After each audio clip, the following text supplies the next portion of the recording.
What's good? It's Woog. I just wanted to comment on the fight announcement. They have made Jake Paul versus Anderson the Spider Silva official. This is going to be taking place on October 29th at the Gila River Arena in Phoenix, Arizona. And I am deeply intrigued by this matchup. Like, I have to say, I'm far more excited about the idea of this Paul versus Silva fight happening than I was at the idea of Jake Paul versus Tommy Fury, and even more so than Jake Paul versus Hasim Rahman, even though Hasim Rahman had like 13 professional boxing fights. In this case, we are getting Jake Paul, who has been promising us that he's going to be fighting a professional boxer, and Anderson Silva, while not a professional boxer per se, I mean, he's had a couple matches. He lost his professional boxing debut way back in 1998, and then he had one more pro boxing fight in 2005 before joining the UFC. I mean, he had a lot of mixed martial arts fights by that time, but he actually joined the UFC promotion just after that 2005 boxing match, and so he had actually had a 1-1 boxing record before his legendary streak in the UFC, where he basically became arguably the most dominant champion in UFC history and one of the greatest mixed martial artists in mixed martial arts history. I mean, really, there are only two other guys, in my opinion, who are in that discussion with the Spider, and those guys are John Bones Jones and George St. Pierre. Yes, you do have another tier just beneath that. I would say Demetrius Mighty Mouse Johnson, Fedor Emelianenko, Khabib Nurmagomedov, but there's really a party of three when you're talking about the absolute greatest in mixed martial arts history. And again, I look at that as being John Jones, Anderson Silva, and George St. Pierre. People will have different ordering of those three. But Anderson Silva, no, he's not a professional boxer in the sense that he didn't have like a sustained boxing career fighting professional fight after professional fight. However, he is probably, I would say, the greatest striker in mixed martial arts history. The most creative striker, the most creative striking finisher in mixed martial arts history. I mean, this guy's run was phenomenal. And he was doing things in the cage I had never seen before. He was the first person I ever saw catch one leg and knock the person out with the other hand. I'd seen people, try to do different things once they catch a leg. Like, I've seen them trip the other leg. And, since Silva did that to James Irwin, you've seen other people do tremendous things while catching the leg. You've also seen people do things while their kick is being caught. Look up Joaquin Buckley's knockout, spin knockout kick after he got his kick caught. But Anderson Silva was such a striking pioneer. I saw him knock somebody out with a back elbow from the stand-up. What else has he done? He's the one who, iconically front kicked Vitor Belfort in the face. Look at his finishing sequences against Forrest Griffin, and that was up at 205. Anderson Silva, I mean, even in the non-striking department, he was losing all 5 rounds basically against Chael Sonnen, and we thought for a moment that Chael Sonnen was about to be the new middleweight champion. And then, from the guard position, he caught him in like a arm and neck triangle and got Sonnen to tap in like the last minute or minute and a half of a five-minute round fight. So that was like basically Silva pulling a rabbit out of his hat to retain his long-held dominant reign, long-held middleweight title. So, yeah, Anderson Silva is probably my favorite mixed martial artist of all time. I mean, it was quite a career to witness, just fight over fight. And, during his prime, he was always trying to lobby for a crossover boxing fight against one of his favorite boxers of all time, Roy Jones Jr. It never ended up happening. At least as of this date, it never happened. But that was one of the ideas that was being floated around when Roy Jones was still near his prime. I mean, I think it was after he had gotten knocked out by Antonio Tarver that basically was the end of that dominant Roy Jones Jr. run and era. But yeah, Anderson Silva was wanting to fight Roy Jones in a crossover fight. And, since he's done these crossover fights in his post-UFC career, which ended about 2 years ago, we've seen him, fight Tito Ortiz, knocking him out in the first round. Recently, in May of this year, he had an exhibition, an 8-round exhibition against former mixed martial artist Bruno Machado.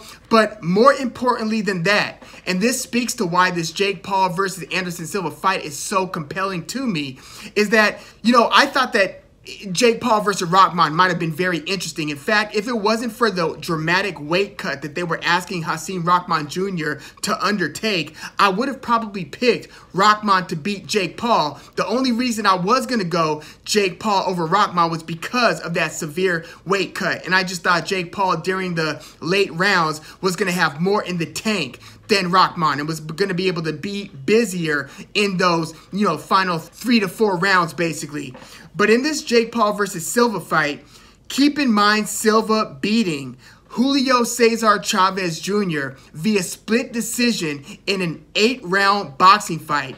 Now, that in this whole genre of these, crossover celebrity-like style fights that, basically kicked off in this modern era with that Mike Tyson versus Roy Jones Jr. fight, right? Even though they were 2 former legendary boxers. But in this, whole Jake Paul experiment, KSI, I mean, you name it. We've seen a lot of different permutations of these crossover fights. But I would say the most interesting and impressive accomplishment, in my view, was Anderson Silva beating Julio Cesar Chavez Jr., who, Chavez Jr. almost beat like Sergio Martinez when he was still near prime. And Chavez Jr. isn't a super old fighter. Yes, he is notoriously always out of shape, missing weight in so many of his key fights, just blowing weight, like just coming in over the weight limit. So he's got the reputation of never, not really treating his boxing career like a true professional. But even with that lack of preparation, he was so physically gifted and talented that he knocked out Andy Lee, even though that one is kind of shrouded in controversy because of the idea that he was taking PEDs, he being Chavez Jr. But he beat some really good fighters, and he was a former middleweight champion. Julio Cesar Chavez Jr. was. So Anderson Silva beating Chavez in June of 2021, I looked at as being super impressive. And he did so, looking like a boxer. He was working behind a jab. His movement was good. His defensive boxing was good. I mean, if nothing else, Julio Cesar Chavez Jr. at his best was a buzzsaw. I mean, even a couple years ago, he fought currently active former champion Daniel Jacobs, and in the first couple rounds, Chavez Jr. was still giving Daniel Jacobs hell. And there's also the idea that Jake Paul, in this whole foray into boxing, look at his opponents, Anderson Gibb, Nate Robinson, Ben Askren, and then the 2 fights against Tyron Woodley. Jake Paul has never fought anyone his own size. Even Woodley was a former 170-pound champion in the UFC with a few successful title defenses. I mean, Tyron Woodley at his best was very good, but he was a wrestler primarily, but he did have a lot of success and became a dangerous striker in the UFC and even in Strikeforce before that. But Anderson Silva was seen to be the cream of the crop. He was basically the holy grail of strikers in mixed martial artists. Again, I look at him as being probably the greatest striker in mixed martial arts history. So that is who Jake Paul is up against. And Anderson Silva is like 6'1", 6'2". So he's at least as tall as Jake Paul. And Anderson Silva, unlike Nate Robinson, Ben Askren, Tyron Woodley, he fought his career at 185 middleweight. Well, that's middleweight by mixed martial artist standpoint. So Anderson Silva, by boxing standards, would just be over the limit of light heavyweight. So if Anderson Silva were a professional boxer, he would have been fighting like at cruiserweight probably. So this is going to be a case of Jake Paul actually fighting somebody his own size.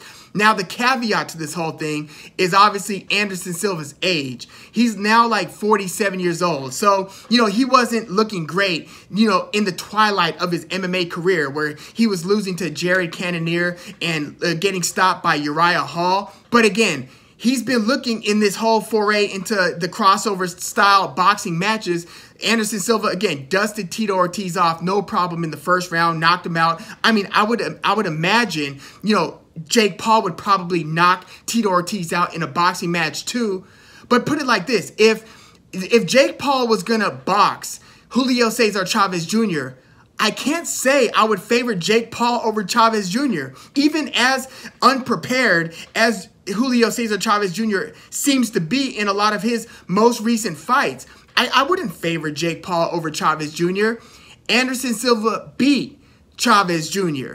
So unless Anderson Silva has suddenly hit a cliff, an absolute cliff athletically, and to where his age has truly caught up with him, my early thoughts on this Jake Paul versus Anderson Silva fight are Anderson Silva maybe via decision over Jake Paul. I don't know if he gets the stoppage, but I mean, damn, this is a dangerous fight. Even with a 47-year-old Spider, I mean, Jake Paul might have bitten off a little more than he could chew in this one. Now, granted, Jake Paul has impressed the hell out of me.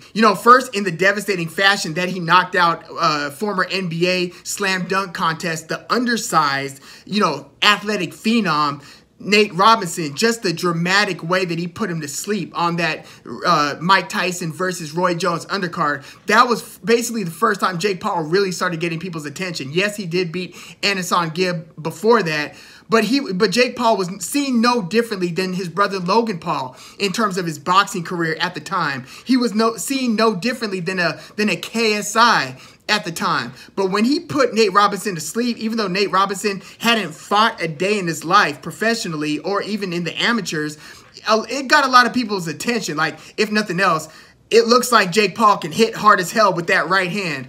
And so after that, he then beat Ben Askren, a very good mixed martial artist, former Strikeforce and Bellator and ONE champion.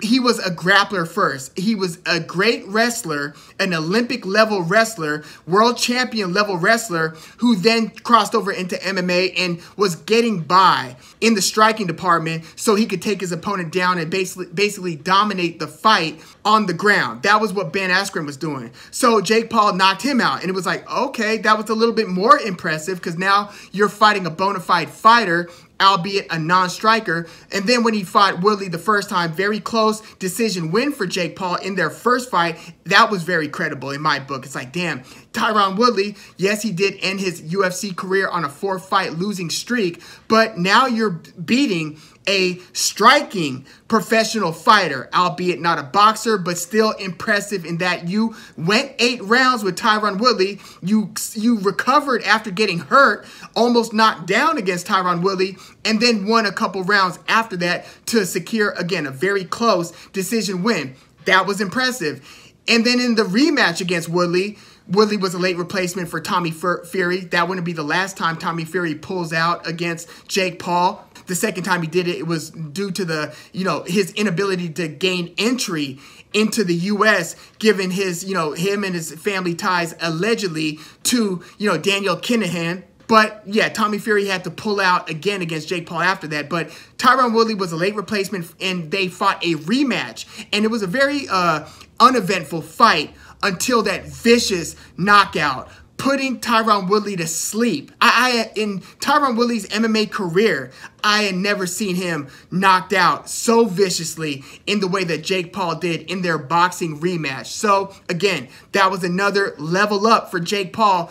Again, very uneventful fight, very even fight. And, the uneventfulness leading up to that knockout kind of has me thinking, Jake Paul might lose some of the slow rounds where nobody's getting dropped against Anderson Silva, because Anderson Silva, if nothing else, is sticking the jab out, is moving intelligently, is defensively sound, and is looking for opportunities to score points, basically, in the slow rounds of a boxing fight. So, again, Anderson Silva is 47 years old, but he is as experienced as it gets in terms of MMA strikers, period.